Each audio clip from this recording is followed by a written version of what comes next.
So మొత్తానికి మనందరికి అర్థమైన కార్యక్రమమే ఇదంతా. బలహీనమైనటువంటి జీవోతోటి బలహీన వర్గాలను మభ్యపెట్టాలని రేవంత్ రెడ్డి మొత్తం ఆ సమాజం అంతా, అగ్రకుల పాలకులంతా, అన్ని పార్టీలో ఉన్నటువంటి పాలకులంతా కలిసి మూకుమ్మడిగా చేసినటువంటి కుట్రకు నిన్నటి ఫలితమే మనం చూసినాం. నేను మొదటి నుంచి చెప్తుంది కూడా అదే, వీళ్ళెప్పటికీ మనోళ్ళు కాదు, వీళ్ళెప్పటికీ మనోళ్ళు కాదు అని చెప్తూనే ఉన్నా.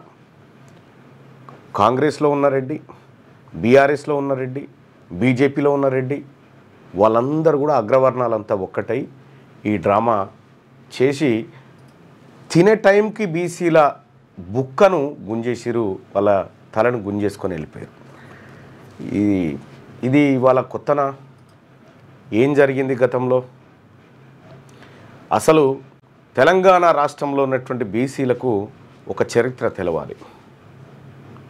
ఆ చరిత్రను కాసేపట్లో మీ ముందు పెడతా. ఎవరు వీళ్ళు?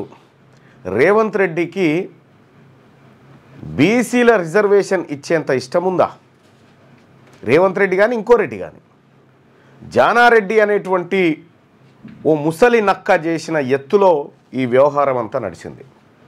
కానీ గుర్తుపెట్టుకో జానారెడ్డి, నీ కొడుకులను రాజకీయంగా పుట్టగతులు లేకుండా చేయకపోతే, నీ రాజకీయ ఉనికి ఎక్కడ లేకుండా చేయకపోతే నా పేరు తీన్మార్ మల్లన్న కాదు. ఇవాళ 2.5 కోట్ల మంది బీసీల కళ్ళల్లో దుఃఖాన్ని చూసినావు కదా నువ్వు. ఇవాళ ఆ దుఃఖానికి కారణమైనవు కదా రేవంత్ రెడ్డి గారు. మీరు కూడా మూకుమ్మడిగా చేసినటువంటి కుట్ర ఏదైతే ఉందో, ఈ కుట్ర ఇవాళ బట్టబయలైపోయింది.